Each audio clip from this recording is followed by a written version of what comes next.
Existe uma única fotografia capaz de resumir o maior pesadelo de uma cidade inteira. Uma imagem simples, doméstica, inocente, e ainda assim, por mais de 50 anos, ela foi o fantasma de Millbrook. Uma menina de 3 anos, cabelos castanhos cacheados, vestido florido, segurando seu ursinho de pelúcia com aquele sorriso que só crianças possuem. Aquela foto sépia seria a última recordação de Emily Carter antes dela desaparecer em outubro de 1966. Mas o que ninguém percebeu durante décadas foi que aquela fotografia não era apenas uma lembrança. Era uma peça de prova. E 58 anos depois, ela finalmente entregaria o segredo que transformou heróis em monstros. Esta é a história de como uma cidade inteira celebrou o assassino enquanto procurava pelo fantasma.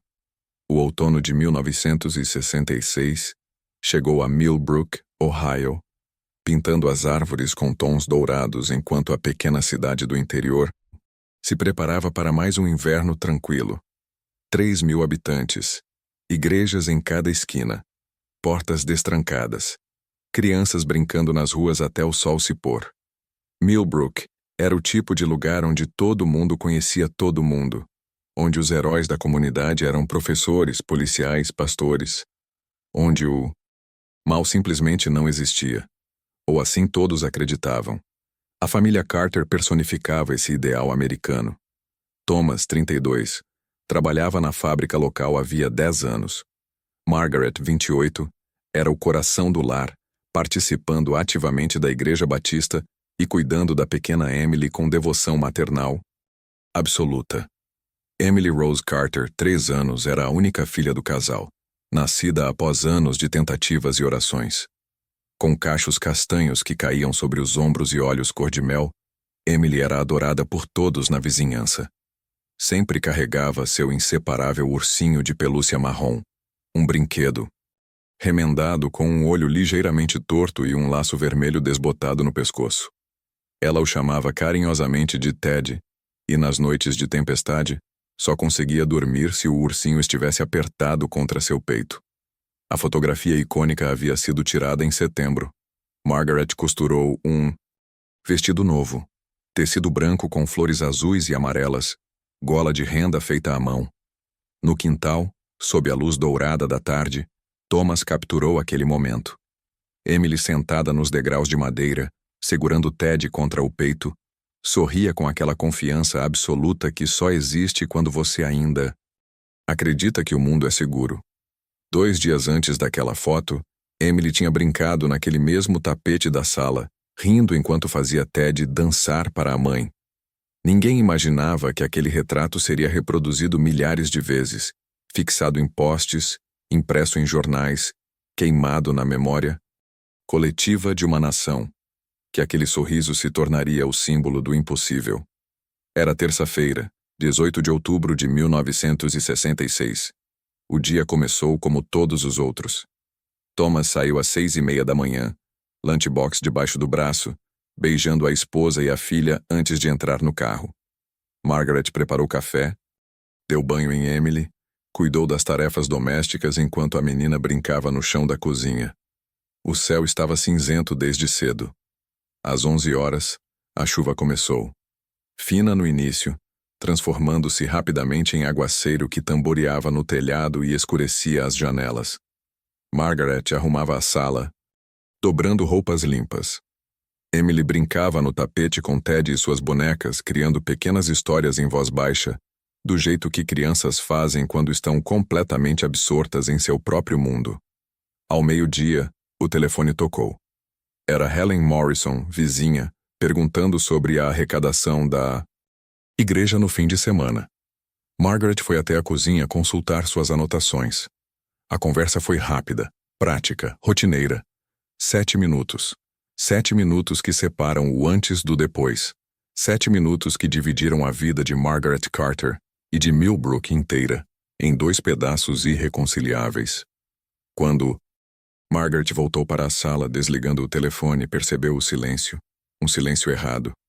Emily, chamou, a voz ainda casual, sem alarme. Nada. Emily, querida.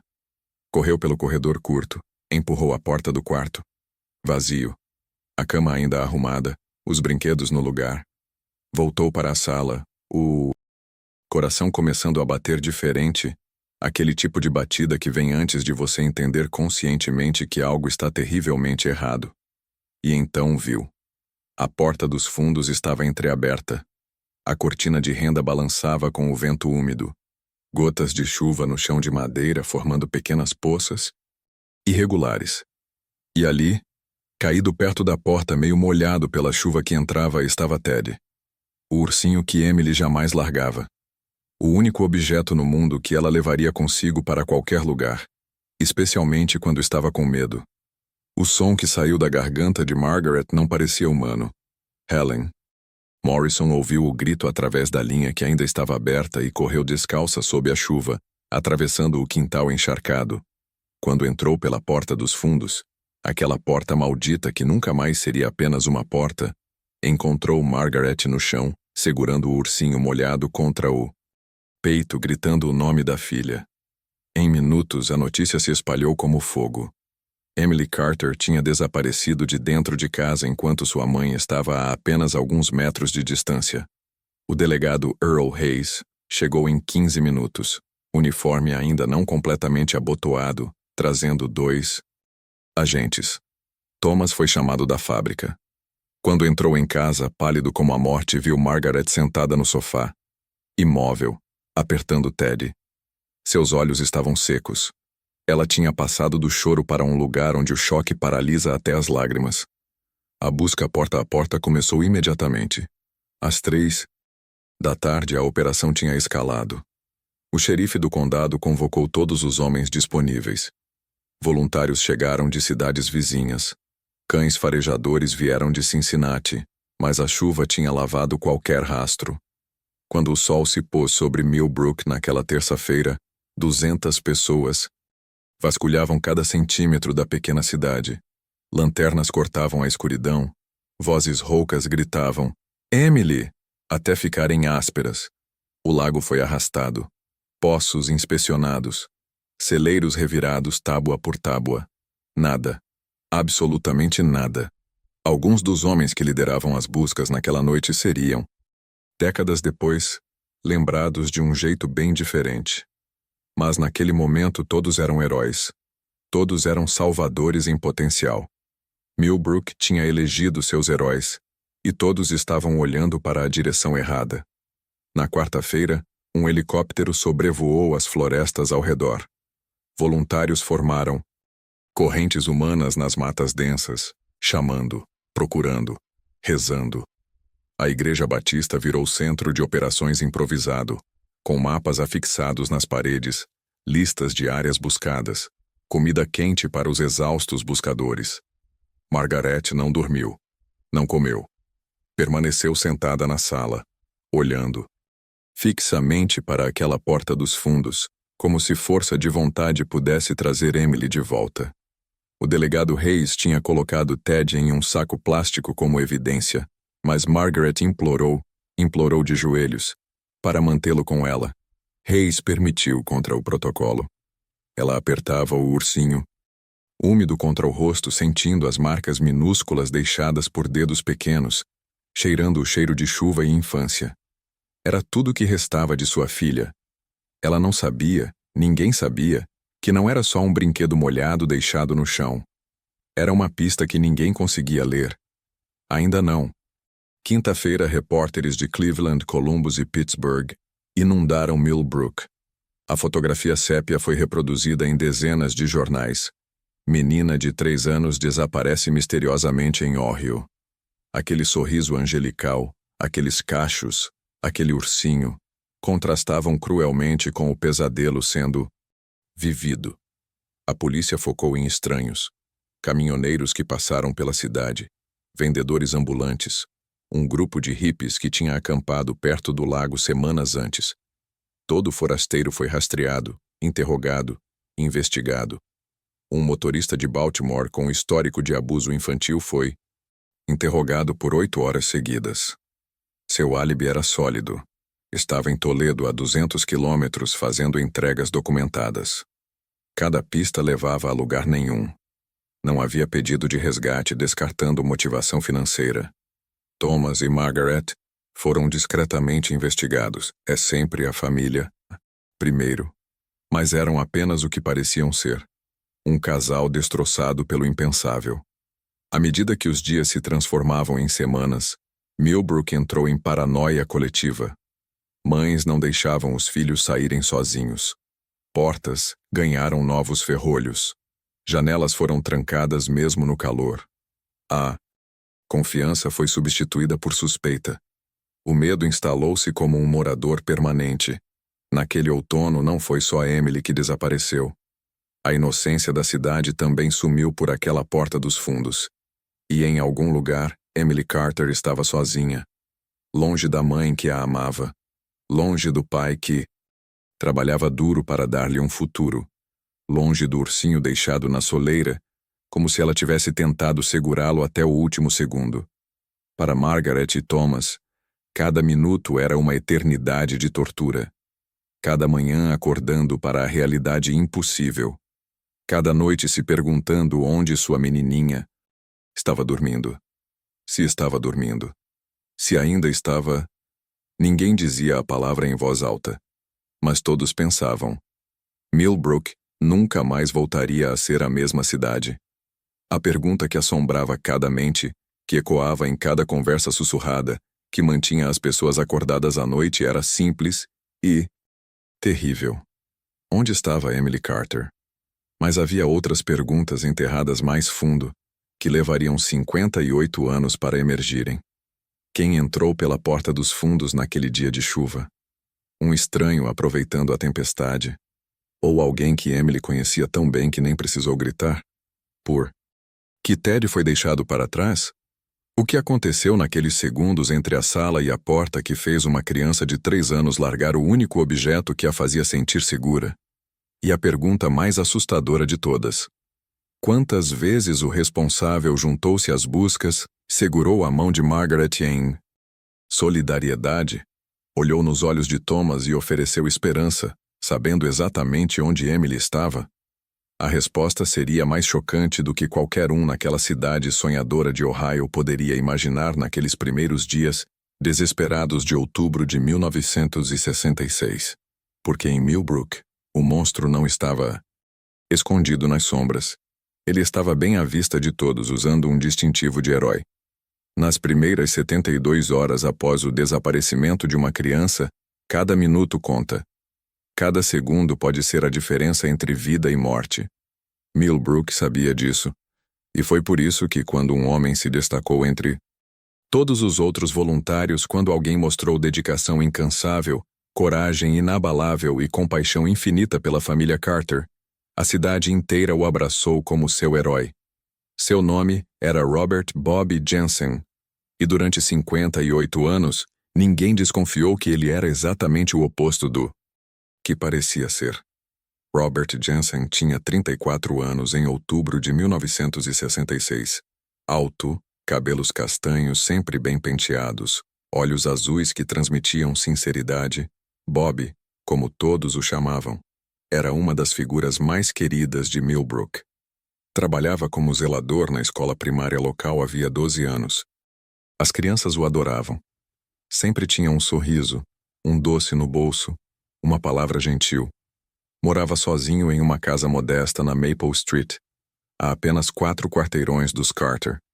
Nunca tinha se casado, o que algumas senhoras da igreja consideravam uma pena, pois Bob seria um pai maravilhoso. Frequentava a mesma igreja batista que a família Carter. Participava de bazares, festas comunitárias, rifas beneficentes. Era, em todos os sentidos, um cidadão modelo. Quando a notícia do desaparecimento de Emily chegou a Bob Jensen naquela terça-feira chuvosa, ele estava em casa, seu dia de folga. Testemunhas depois relatariam que ele foi um dos primeiros a se apresentar como voluntário na busca. Chegou à casa dos Carter às 14h30, apenas 2 horas após o desaparecimento, oferecendo seus serviços ao delegado Hayes. E Bob não apenas se voluntariou. Ele se tornou incansável. Nas primeiras 48 horas, Bob Jensen praticamente não dormiu. Enquanto outros voluntários se revezavam, exaustos, ele continuava. Vasculhava os mesmos lugares 2, 3 vezes. Coordenava grupos de busca. Levava café quente para os que procuravam na chuva gelada. Consolava Margaret Carter com palavras de esperança. "Vamos encontrá-la, Margaret", dizia ele, segurando as mãos trêmulas da mãe destroçada. "Não vamos desistir. Nunca." Thomas Carter depois descreveria Bob como o melhor amigo que tivemos naqueles dias terríveis. O homem que não os deixou sozinhos. Que rezou com eles. Que chorou com eles. Na primeira semana, Bob trouxe comida caseira para a família. Ajudou a organizar as doações que começaram a chegar. Ficou até tarde da noite ajudando a catalogar avistamentos relatados, fazer ligações, coordenar voluntários. O delegado Earl Hayes ficou tão impressionado com a dedicação de Bob que lhe deu uma espécie de papel semi-oficial na investigação. Bob tinha acesso ao centro de operações na igreja. Via os mapas, ouvia os relatórios, sabia exatamente onde cada equipe estava buscando a cada momento. E enquanto todos procuravam desesperadamente por Emily Carter, Bob Jensen mantinha uma calma impressionante. Uma serenidade que todos interpretavam como força, como fé inabalável. Ninguém percebia que era controle. Na segunda semana, quando a busca intensiva começou a diminuir, não por desistência, mas por exaustão dos recursos, Bob se tornou o principal apoio emocional da família Carter. Visitava-os diariamente. Sentava-se com Margaret por horas. Ela confiava nele completamente. Compartilhava seus medos mais profundos, suas esperanças desesperadas, sua culpa insuportável por aqueles 7 minutos ao telefone. Bob ouvia tudo com aqueles olhos azuis, cheios de compaixão. Segurava a mão de Margaret. Dizia que não era culpa dela, que o monstro que fez isso era o único responsável. E ninguém percebia a ironia cruel. Thomas voltou ao trabalho na terceira semana, forçado pela necessidade financeira, mas Bob continuou visitando Margaret regularmente. Às vezes levava flores do jardim, outras vezes apenas sua presença silenciosa enquanto Margaret chorava segurando Ted. A comunidade começou a falar de Bob Jensen com reverência. Um verdadeiro cristão, diziam as senhoras da igreja. Um homem de coração puro, elogiava o pastor Thompson. O tipo de pessoa que restaura nossa fé na humanidade, escreveu o jornal local em um perfil sobre voluntários dedicados. Bob foi fotografado várias vezes durante as buscas. Imagens dele segurando lanternas, coordenando grupos, consolando a família. Uma foto em particular seria preservada no arquivo do Millbrook Gazette, Bob Jensen e Thomas Carter lado a lado, olhando um mapa, unidos pelo propósito de encontrar Emily. 58 anos depois, aquela fotografia faria investigadores sentirem náusea. Conforme outubro se transformava em novembro, e novembro em 1900. Dezembro, a realidade começou a se impor. Emily Carter provavelmente estava morta. O FBI, que tinha sido chamado na primeira semana, começou a tratar o caso como homicídio presumido, embora sem corpo. Margaret recusava-se a aceitar. Mantinha o quarto de Emily intacto. Preparava o café da manhã, favorito da filha todas as manhãs.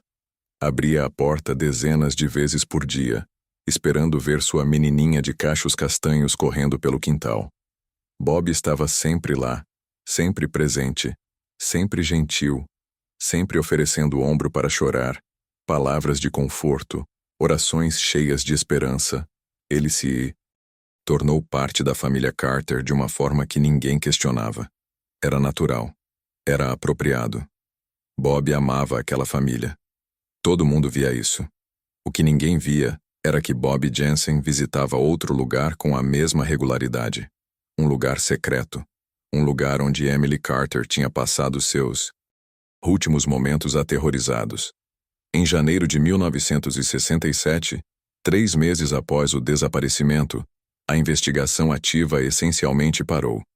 O FBI manteve o caso aberto, mas sem novas pistas, sem corpo, sem evidências físicas além de uma porta aberta e um ursinho molhado. Não havia direção a seguir. O delegado Hayes continuou recebendo avistamentos de Emily por anos.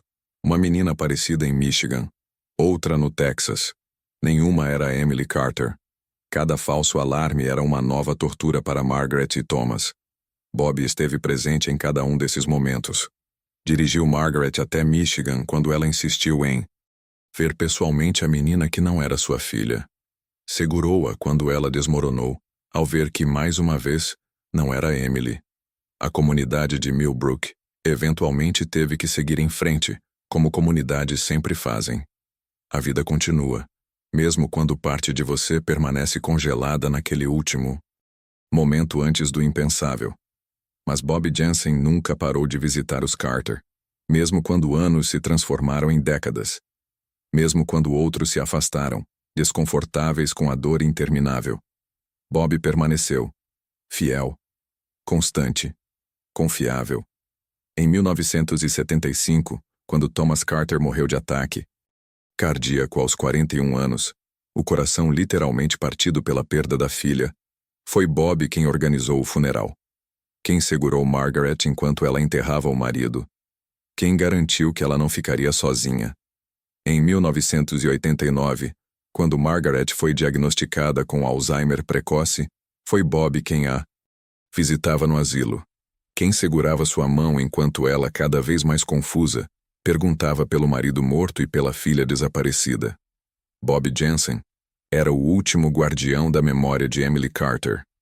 O último que ainda visitava seu túmulo vazio no cemitério de Millbrook, onde uma pequena lápide dizia apenas Emily Rose Carter, 1963-1966, para sempre nos nossos corações.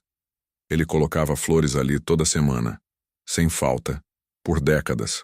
As pessoas viam isso e choravam pela bondade pura daquele homem, pela lealdade que transcendia o tempo, pelo amor que ele claramente tinha por aquela família. Destroçada. Ninguém percebeu que não era amor. Era satisfação. Era posse. Era o prazer doentio de estar tão próximo da dor que ele mesmo causou, de ser celebrado pelo crime que cometeu, de controlar a narrativa completamente. Bob Jensen visitava aquele túmulo vazio, sabendo exatamente onde o corpo estava. Cada flor que colocava era uma afirmação silenciosa de poder. Cada lágrima que derramava era puro teatro. E Millbrook, cidade inocente e confiante, nunca suspeitou de nada. Margaret Carter morreu em 1994, aos 56 anos, sem nunca saber o que aconteceu com sua filha. Suas últimas palavras, segundo enfermeiras presentes, foram: Emily, é você, querida. Bob Jensen estava no quarto. Segurou a mão de Margaret até o fim. E então, pela primeira vez em décadas, ele estava completamente livre. Os únicos que poderiam ter reconhecido algum detalhe, alguma inconsistência, alguma falha em sua máscara perfeita estavam mortos. O caso Emily Carter tornou-se história. Lenda urbana. O mistério não resolvido de Millbrook que as pessoas mencionavam ocasionalmente, mas sobre o qual ninguém mais falava ativamente. Bob Jensen continuou sua vida tranquila. Aposentou-se da escola em 1995. Vivia sozinho, jardinando, participando de eventos comunitários, frequentando a igreja. Um idoso gentil, querido, respeitado. E seu segredo parecia perfeitamente seguro. Para sempre. Mas em 2024, 58 anos após aquele dia chuvoso de outubro, uma combinação impossível de eventos começaria a desvendar a verdade. Um ursinho de pelúcia velho, uma tecnologia que não existia em 1966, e uma descoberta acidental que faria o herói de Millbrook ser finalmente visto pelo que realmente era: um monstro. Transição do Bloco 2. Por 58 anos, Robert Jensen viveu duas vidas. Uma pública, admirada, respeitada. Outra secreta, sombria, monstruosa. E ele teria levado seu segredo para o túmulo se não fosse por uma série de eventos improváveis que começaram em março de 2024, quando uma equipe de construção começou a escavar o terreno baldio na Old Mill Road. O terreno na Old Mill Road estava abandonado desde os anos 1950, quando a velha serraria Hutchinson fechou.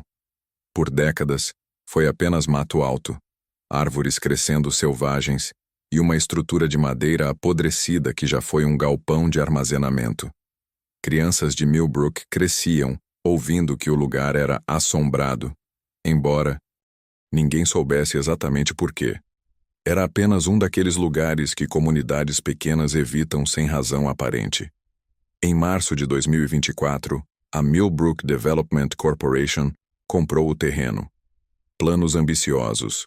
Um complexo residencial com 12 unidades, estacionamento, área verde, renovação urbana. Progresso. No dia 12 de março, as escavadeiras começaram a trabalhar. No dia 14 de março, às 10h37 da manhã, o operador Miguel Santos parou sua máquina abruptamente. Algo tinha aparecido na terra revolvida. Algo que não deveria estar ali. Ossos. Pequenos. Claramente humanos.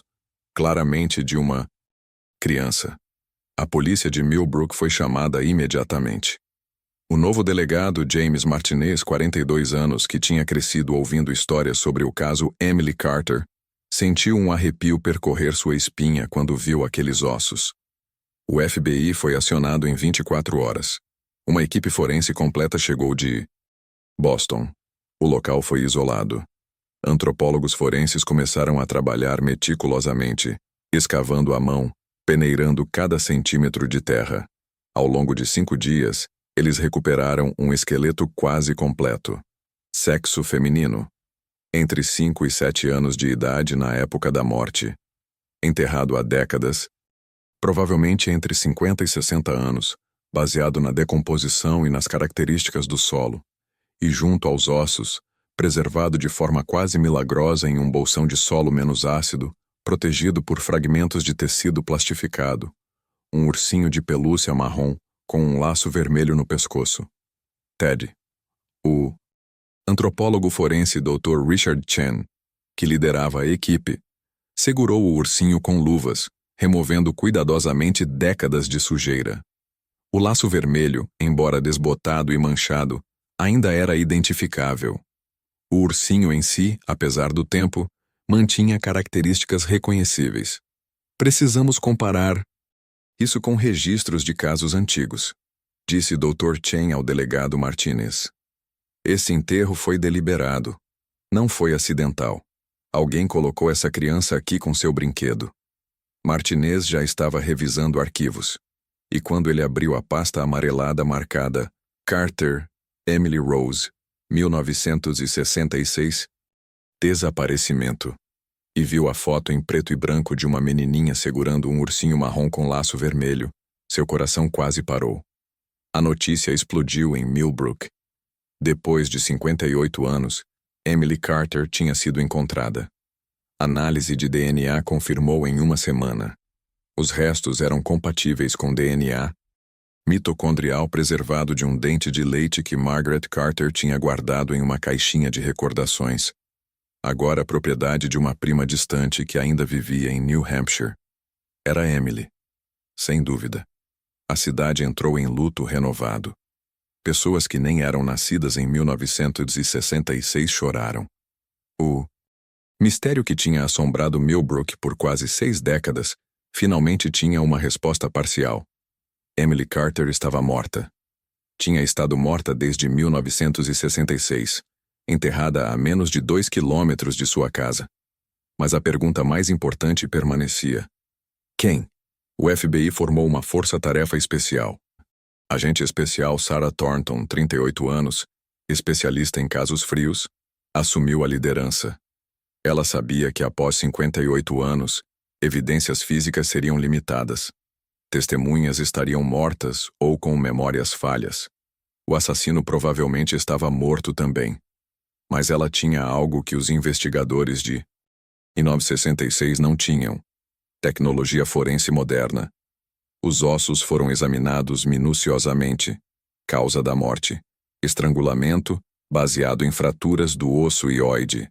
Trauma pré-morte mínimo, sugerindo que a morte foi relativamente rápida. Nenhuma evidência de abuso sexual óbvio nos restos ósseos, embora após tanto tempo, isso não podia ser completamente descartado. O ursinho Ted foi enviado para o laboratório forense mais avançado do FBI em Quantico, Virgínia. Ali, técnicos trabalharam com equipamentos que pareciam ficção científica comparados a 1966. Usando espectroscopia de massa de última geração e técnicas de extração de DNA touch, eles começaram a procurar traços microscópicos, células de pele, suor seco, qualquer material biológico que pudesse ter sobrevivido. E encontraram. Em uma área do pescoço do ursinho, protegida pelo laço de tecido sintético que tinha agido como uma barreira parcial. Contra a decomposição, havia células epidérmicas preservadas. Não de Emily. Seu DNA já estava catalogado. De outra pessoa. Alguém que tinha segurado aquele ursinho, que tinha tocado seu pescoço, cujas células de pele tinham se transferido para o tecido e, contra todas as probabilidades, sobrevivido quase 6 décadas. A extração foi difícil. O DNA estava degradado, fragmentado, mas a equipe conseguiu criar um perfil parcial, suficiente para buscar no banco de dados CODES, o Sistema Nacional de DNA do FBI. Nenhuma correspondência direta. O perfil não batia com nenhum criminoso conhecido no BIR sistema. Mas a agente Thornton não desistiu. Ela sabia de uma técnica mais nova. Genealogia genética forense, o mesmo método que tinha capturado o Golden State Killer em 2018. Com autorização judicial, o perfil de DNA parcial foi enviado para laboratórios especializados que usavam bancos de dados genealógicos públicos, GEDmatch, Family Tree DNA, Ancestry. E ali, a tecnologia fez o que parecia impossível. Em 17 de abril de 2024, a busca genealógica produziu resultados. O DNA do ursinho compartilhava marcadores com várias pessoas nos bancos de dados. Após semanas de trabalho meticuloso, genealogistas forenses construíram uma árvore familiar. O DNA pertencia a alguém da família Jensen, uma família que tinha raízes profundas em Millbrook desde o início de 1900. A agente Thornton começou a investigar. A família Jensen tinha sido pequena. A maioria dos membros estava morta ou tinha se mudado décadas atrás. Mas um nome continuava aparecendo nos registros de Millbrook. Robert Bobby Jensen, 92 anos, ainda vivo, ainda residindo em Millbrook, na mesma casa modesta na Maple Street, onde vivia desde os anos 1950. Thornton leu o arquivo do caso de 1966. Viu o nome de Bob Jensen repetidamente. Voluntário dedicado, amigo da família, ajudante incansável, herói não oficial da tragédia. Ela leu sobre como Bob tinha estado presente em cada momento, como tinha acesso ao centro de operações, como conhecia cada movimento da investigação, como tinha consolado a família por décadas. E ela sentiu aquela sensação que todo investigador experiente conhece. Aquele frio na espinha que diz, é ele. Mas precisava de mais. DNA parcial de um ursinho não seria suficiente para o tribunal, especialmente com a possível contaminação de evidências antigas. Ela precisava de DNA atual de Robert Jensen para comparação direta. No dia 24 de abril, a agente Thornton e sua equipe apareceram na Igreja Batista de Millbrook durante o café comunitário de quarta-feira. Bob Jensen, agora um senhor de 92 anos, cabelos brancos, costas curvadas, mas olhos azuis ainda brilhantes, estava ali, sorrindo, conversando com conhecidos. Thornton o observou de longe. Um homem querido, respeitado, que tinha vivido uma vida inteira de aparente bondade. Ela o viu pegar um copo de café, beber, colocar o copo vazio na mesa. Minutos depois, quando Bob saiu para ir ao banheiro, Thornton pegou aquele copo com luvas, DNA fresco, saliva, células da mucosa oral. Seria suficiente. A análise levou 5 dias. O laboratório trabalhou com prioridade máxima. No dia 29 de abril de 2024, os resultados chegaram. Correspondência positiva. O DNA do copo de Bob Jensen correspondia ao DNA parcial do ursinho. De Emily Carter com 99,97% de certeza estatística. Robert Jensen tinha segurado aquele ursinho. Tinha tocado Emily Carter. Estava presente quando ela morreu. E tinha enterrado seu corpo com o brinquedo que ela tanto amava. A agente Thornton sentou-se em sua mesa temporária no departamento de polícia de Millbrook, olhando a foto de Bob Jensen de 1966. Jovem, sorridente, segurando uma lanterna durante a busca, ao lado de uma foto recente dele na igreja. 58 anos. Ele tinha vivido 58 anos livre, admirado, amado, enquanto Emily Carter apodreceu na terra a menos de 2 quilômetros de sua casa. Thornton pegou seu distintivo e arma. Vamos buscá-lo, disse ao delegado Martinez. Era a hora de Robert Jensen finalmente responder pelo que fez naquele dia chuvoso de outubro de 1966. Quando a polícia chegou à casa de Bob Jensen às 6h15 da manhã de 30 de abril de 2024, ele estava tomando café da Delice. Manhã, ovos mexidos, torradas, suco de laranja, a mesma rotina que mantinha há décadas. Ele viu os carros pela janela, viu a agente Thornton e o delegado Martinez caminhando até sua porta. E pela primeira vez em 58 anos, a máscara de Bob Jensen tremeu. Ele sabia. De alguma forma, depois de tanto tempo, eles sabiam. Quando a polícia chegou à casa de Bob Jensen às 6h15 da manhã de 30 de abril de 2024, ele estava tomando café da manhã, ovos mexidos, torradas, suco de laranja. A mesma rotina que mantinha há décadas. Ele viu os carros pela janela. Viu a agente Thornton e o delegado Martinez caminhando até sua porta. E pela primeira vez em 58 anos a máscara de Bob Jensen tremeu. Ele sabia. De alguma forma, depois de tanto tempo, eles sabiam. Robert Jensen abriu a porta antes que eles batessem. Estava vestido como sempre. Calças de algodão caqui, camisa xadrez azul, suspensórios. Os mesmos suspensórios que usava há décadas. Seu rosto estava calmo, mas suas mãos tremiam ligeiramente. Agente Thornton, ele disse, sua voz ainda firme apesar da idade. Delegado Martinez, imaginei que vocês viriam eventualmente. Thornton o estudou. 92 anos. Frágil na aparência, mas havia algo nos olhos dele. Não era medo. Era quase alívio.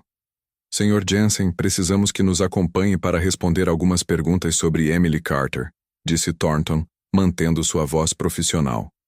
Bob assentiu lentamente. Posso terminar meu café primeiro? E pegar meu casaco? Está um pouco frio esta manhã. A cortesia da pergunta era surreal. Como se estivessem o convidando para um passeio, não o prendendo por assassinato. Claro, respondeu Martinez, embora sua mão estivesse perto de sua arma.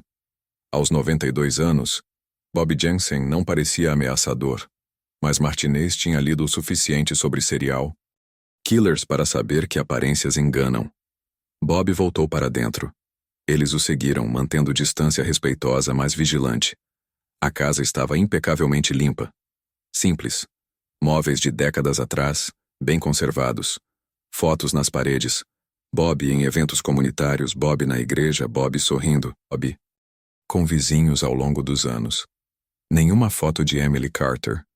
Nenhum troféu óbvio. Nada que sugerisse o monstro que ele escondia. Bob tomou o último gole de seu café, colocou o prato na pia, lavou-o cuidadosamente. Depois pegou um casaco marrom pendurado perto da porta e um chapéu de feltro cinza. Estou pronto, disse ele. Não vou resistir, não há motivo.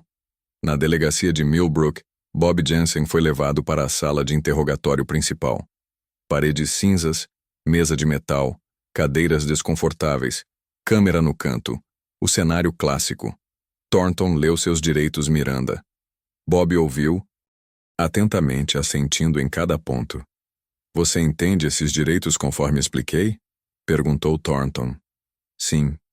Você deseja um advogado presente? Bob pensou por um longo momento. Depois balançou a cabeça. Não. Carreguei isso por tempo demais. 58 anos é muito tempo para viver. Com um segredo assim. Thornton ativou o gravador. Esta entrevista está sendo gravada. Hoje é 30 de abril de 2024. São 7h42 da manhã. Presentes: agente especial Sarah Thornton, delegado James Martinez e o entrevistado Robert Charles Jensen. Sr. Jensen, você optou por dispensar representação. Legal. Isso está correto? Sim. Você entende que qualquer coisa que disser pode ser usada contra você? Entendo. Thornton se inclinou para a frente. Sr. Jensen, nós encontramos Emily Carter. Você sabia disso? Li nos jornais. Todo mundo em Millbrook sabe. Encontramos DNA no ursinho dela. Ted, seu DNA. Bob não demonstrou surpresa. Ele apenas olhou para suas mãos. As mesmas mãos que estrangularam uma menina de 6 anos décadas atrás. Não sabia que era possível, disse ele baixinho. Depois de tanto tempo. DNA. Não existia em 1966, não assim. Achei que estava seguro. Seguro? Repetiu Martinez, sua voz carregada de raiva mal contida. Uma menina de 6 anos morreu. Bob levantou os olhos. E pela primeira vez, algo quebrou em sua expressão. Não remorso exatamente, mas reconhecimento. Eu sei, disse ele. Eu sei o que sou. Sempre soube. O que se seguiu foi uma confissão que durou 4 horas. Bob Jensen, como se uma represa tivesse se rompido após quase 6 décadas, contou tudo. Ele falou sobre sua infância. Filho único de pais rígidos, religiosos. Crescendo em Millbrook, nos anos 1930 e 40. Sempre soube que era diferente. Sempre sentiu atração por crianças, especificamente meninas entre 5 e 8 anos. Lutou contra esses sentimentos durante anos. Orou. Jejuou. Tentou suprimir o que chamava de minha doença. Por anos, conseguiu controlar. Trabalhou na loja, foi à igreja, viveu uma vida externa de normalidade absoluta. Nunca se casou, disse que não seria justo com uma mulher, considerando suas inclinações. Mas a atração nunca desapareceu. Ficou mais forte. Emily Carter era a filha de vizinhos. Bob a conhecia desde que nasceu. Observou-a crescer. E quando ela tinha 6 anos, em outubro de 1966, algo dentro dele quebrou. Definitivamente. Não foi planejado, disse Bob, sua voz monótona quase dissociada. Nunca planejei machucá-la. Eu apenas queria estar perto dela, tocar seu cabelo, nada mais. Eu jurava a mim mesmo que nunca passaria disso. Naquela tarde de 15 de outubro, quando Emily estava voltando da escola, Bob estava saindo de sua casa. Ele a viu andando sozinha pela primeira vez. Geralmente estava com outras crianças ou sua mãe. Mas naquele dia, estava sozinha.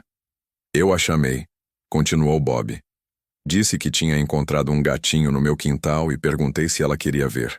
Ela adorava animais. Claro que disse sim. Emily foi com ele. Confiante, sorrindo, segurando seu ursinho Ted. Bob a levou para seu porão. Disse que o gatinho estava lá. Quando desceram, não havia gatinho. Emily ficou confusa. Começou a perguntar onde estava. Eu toquei seu cabelo, disse Bob, fechando os olhos. Apenas isso. Queria apenas sentir. Mas ela ficou assustada.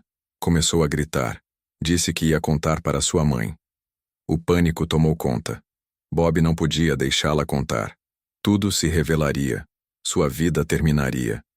Eu coloquei minhas mãos no pescoço dela, disse ele, abrindo os olhos, olhando diretamente para Thornton. Não queria matá-la, apenas fazê-la parar de gritar. Mas ela continuou lutando, continuou tentando gritar. E eu apertei mais forte. Emily Carter parou de lutar depois de 2 minutos. Seu pequeno corpo ficou flácido nas mãos de Bob Jensen. Ela ainda segurava Ted. Bob manteve o corpo no porão durante horas, em pânico, tentando decidir o que fazer. Ouvia as sirenes começando, as buscas.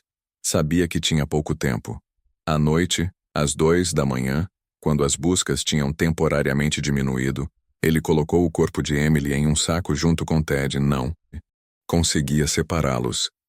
E dirigiu até a velha serraria na Old Mill Road. Cavou uma cova com a luz de uma lanterna. Enterrou Emily ali. Cobriu tudo cuidadosamente. Voltou para casa. Limpou tudo. E na manhã seguinte, quando Margaret Carter bateu desesperadamente em sua porta procurando Emily, Bob Jensen olhou nos olhos dela e mentiu. Depois se ofereceu para ajudar na busca. Eu precisava estar lá, explicou ele. Precisava saber o que a polícia estava pensando. O que tinham encontrado. Precisava manter controle. E por 58 anos, ele manteve. Consolou a família. Participou de vigílias. Viveu. Como um pilar da comunidade. Nunca fiz de novo, disse Bob, sua voz quebrando pela primeira vez. Juro por Deus. Nunca toquei em outra criança. Lutei contra a vontade todos os dias pelos 58 anos seguintes. Mas nunca fiz de novo. Thornton não sabia se acreditava nele. Psicopatas podiam ser convincentes. Mas algo em sua voz sugeria que talvez, apenas talvez, ele estivesse dizendo a verdade sobre isso. Não que importasse. Uma vez era suficiente. Às 11h47, Bob Jensen assinou sua confissão escrita. 23 páginas detalhadas. Cada momento daquele dia terrível de outubro de 1966. Cada decisão. Cada mentira. Cada ano vivido com o peso de Emily Carter em sua consciência. O que acontece agora? Perguntou ele quando terminou. Você será formalmente acusado de assassinato em primeiro grau, disse Thornton. Vai a julgamento. Provavelmente passará o resto de sua vida na prisão. Bob assentiu. Quanto tempo você acha que tenho? Tenho 92 anos. Diabetes. Problemas cardíacos. Não sei, disse Thornton honestamente. Talvez alguns anos. Talvez menos. Bom o suficiente, disse Bob Jensen. Pelo menos não vou morrer livre. Emily Carter merecia justiça, mesmo 58 anos depois. Ele foi levado. Processado. Colocado em uma cela de detenção. A notícia explodiu em Millbrook naquela tarde. Bob Jensen, o pilar da comunidade, o voluntário incansável, o amigo de todos, um assassino de crianças durante todo esse tempo. A cidade entrou em choque coletivo. Como puderam não ver? Como ele enganou todos durante quase 6 décadas. Margaret Carter, agora com 88 anos, recebeu a notícia em sua casa de repouso. Choraram, disse para os enfermeiros. Mas também havia uma paz estranha. Finalmente, depois de 58 anos, ela sabia. Sabia o que aconteceu com sua Emily. Sabia quem tirou sua menina dela. E ele pagaria. Tarde demais para a verdadeira justiça. Mas pagaria. O julgamento de Robert Jensen estava agendado para começar em setembro de 2024. Mas Bob Jensen não viveria para ver o tribunal. Em 17 de junho de 2024, às 3h32 da manhã, ele sofreu um ataque cardíaco maciço em sua cela. Morreu a caminho do hospital. Tinha 92 anos. Sua última palavra, segundo os paramédicos, foi um nome. Emily. Robert Jensen morreu em 17 de junho de 2024, às 3h47 da manhã, no Hospital Geral de Millbrook. Ataque cardíaco maciço. Sua última palavra foi Emily. Alguns disseram que foi remorso. Outros que foi medo do julgamento final que o aguardava. Mas para a família Carter e para a cidade de Millbrook, sua morte representou algo mais complexo. Justiça incompleta. Ele havia confessado. Havia admitido seu crime monstruoso, mas nunca seria julgado. Nunca passaria um único dia na prisão pelo que fez. A morte o poupou do sistema que deveria tê-lo punido. A notícia da morte de Bob Jensen chegou a agente Thornton às 4h15 da manhã, através de uma ligação do delegado Martinez. Ele se foi, disse Martinez, sua voz cansada. Ataque cardíaco durante a noite. Os paramédicos disseram que... Ele murmurou Emily antes de perder a consciência. Thornton desligou e ficou olhando para o teto do quarto escuro. 58 anos investigando, construindo o caso, finalmente prendendo o responsável. E agora, ele estava morto. Antes do julgamento. Antes de uma única consequência legal real. Justiça? Talvez. Mas parecia incompleta. A reação em Millbrook foi complexa e dividida. Ele me ajudou quando meu marido morreu, disse Eleanor Walsh, 86 anos. Cortava minha grama toda semana durante 15 anos. Como alguém assim pode ser um monstro? Mas outros sentiram raiva de que Jensen havia escapado. Ele deveria ter apodrecido na prisão, disse Thomas Carter, 65 anos, irmão mais velho de Emily, em entrevista ao Millbrook Daily News. Deveria ter passado seus últimos anos em uma cela, pensando no que fez. Em vez disso, viveu livre durante 58 anos. Emily nunca teve nada disso. Ela tinha 3 anos. Margaret Carter, agora em cuidados paliativos devido ao câncer avançado, recebeu a notícia em silêncio. Sua enfermeira disse que ela apenas assentiu, olhou pela janela e murmurou: "Que Deus tenha misericórdia dele, porque eu não tenho." O promotor distrital, Michael Brennan, realizou uma coletiva de imprensa em 18 de junho de 2024. A morte de Robert Jensen encerra este caso de uma maneira que ninguém antecipou, disse Brennan. Ele confessou plenamente o assassinato de Emily Carter.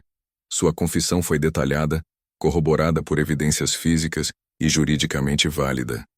No entanto, devido à sua morte, nunca haverá um julgamento. Tecnicamente, aos olhos da lei, Robert Jensen morre como inocente, até que se prove o contrário. Ele confessou, gritou alguém na audiência. Como pode ser considerado inocente? Brennan levantou as mãos pedindo calma. Entendo a frustração, mas nosso sistema legal opera sob o princípio da presunção de inocência. Sem um julgamento e veredicto, não há condenação legal. Isso não significa que acreditamos que ele era inocente. Significa apenas que o processo não foi concluído. Foi uma distinção legal que trouxe pouco conforto para aqueles que esperavam ver justiça realizada em um tribunal. Em 25 de junho, Thornton visitou Margaret Carter pela última vez. Margaret estava visivelmente mais frágil. O câncer estava avançando rapidamente. Os médicos diziam que ela tinha semanas, talvez dias. "Agente Thornton", disse Margaret, sua voz fraca, mas clara. "Obrigada por não desistir de Emily, por trazê-la para casa." Thornton segurou a mão dela gentilmente. "Eu queria que pudéssemos ter feito mais. Queria que ele tivesse enfrentado um julgamento." Margaret balançou a cabeça lentamente. Ele enfrentou algo maior. Carregou o peso de Emily. Durante 58 anos. Vi nos olhos dele naquela manhã quando bateu na minha porta fingindo ajudar. Ele sabia o que tinha feito. E viveu com isso todos os dias. Isso é seu próprio tipo de prisão. "Você o perdoou?" perguntou Thornton. Margaret ficou em silêncio por um longo tempo. "Não. Não sei se algum dia conseguirei, mas também não carrego mais ódio. Estou cansada demais. Só quero paz. Quero ver minha Emily novamente." Lágrimas brotaram nos olhos de Thornton. "Se há alguma justiça no universo, você verá." Margaret Carter morreu em 3 de julho de 2024, às 6h22 da manhã, com sua família ao redor. Ela tinha 88 anos. Viveu 58 anos sem sua filha, mas morreu sabendo a verdade. O funeral foi realizado na Igreja Metodista de Millbrook, a mesma igreja onde o memorial de Emily havia sido realizado em 1966. Centenas compareceram. O caixão de Margaret foi colocado ao lado de uma grande foto de Emily. Carter aos 3 anos, sorrindo, segurando Ted. Thomas Carter deu o elogio. "Minha mãe nunca desistiu", disse ele, sua voz quebrando. Durante 58 anos ela esperou. Esperou por respostas, esperou por justiça. E finalmente, nos últimos meses de sua vida, recebeu pelo menos as respostas. Emily foi encontrada. O homem que atirou de nós foi identificado. Não é a justiça completa que queríamos, mas é alguma coisa. E agora minha mãe e minha irmã estão juntas novamente. Margaret Carter foi enterrada ao lado de Emily no cemitério de Millbrook. Suas lápides lado a lado. Mãe e filha, reunidas. Nos meses seguintes, Millbrook lentamente começou a processar e curar. A casa de Bob Jensen foi vendida em agosto de 2024. A nova família demoliu-a completamente e construiu uma nova casa no terreno. Queriam apagar qualquer traço do homem que viveu ali. A Sociedade Histórica de Millbrook criou um pequeno memorial no Parque Central da cidade. Uma placa simples, em memória de Emily Rose Carter, 1963-1966. Perdida muito jovem, nunca esquecida. E para todas as vítimas de crimes não resolvidos, suas histórias merecem ser contadas. Thornton retornou a Quantico e continuou seu trabalho em casos frios. Mas o caso Carter ficou com ela de uma forma que poucos outros casos ficaram. Em setembro de 2024, ela deu uma palestra em uma conferência de aplicação da lei em Chicago. Resolver um caso não é o mesmo que obter justiça, disse ela. Emily Carter foi encontrada. Seu assassino foi identificado. Ele confessou, mas nunca foi julgado. É satisfatório? Não completamente. É justiça? De certa forma, sim, mas imperfeita. Às vezes a justiça é imperfeita, mas ainda vale a pena buscar. Em outubro de 2024, no 58º aniversário do desaparecimento de Emily Carter, uma pequena cerimônia foi realizada no cemitério de Millbrook. Thomas Carter colocou flores nas lápides de sua mãe e irmã. Emily, disse Thomas ajoelhando-se entre as duas lápides, você finalmente pode descansar. E mãe, obrigado por nunca desistir dela. Vocês duas merecem paz agora. O vento de outono soprou através das árvores do cemitério. Folhas caíram suavemente sobre as lápides. E pela primeira vez em 58 anos, parecia que Millbrook podia finalmente começar a deixar ir. O caso de Emily Carter permanece oficialmente classificado como resolvido, suspeito morto. A confissão de Robert Jensen está arquivada nos registros do FBI. Sua culpa é conhecida, documentada e inegável. Mas sem julgamento, sem veredicto, há um asterisco implícito. Justiça foi servida? Talvez. Completamente? Nunca. 58 anos é muito tempo para esperar por respostas. E quando elas finalmente chegam, às vezes não são exatamente o que esperávamos. Mas para Emily Rose Carter, que desapareceu em uma tarde de outubro de 1966, aos 3 anos de idade, segurando seu ursinho Ted, pelo menos sua história foi contada. Ela foi encontrada. Foi trazida para casa. E finalmente, pode descansar em paz ao lado de sua mãe que nunca parou de procurá-la. Às vezes, isso tem que ser suficiente.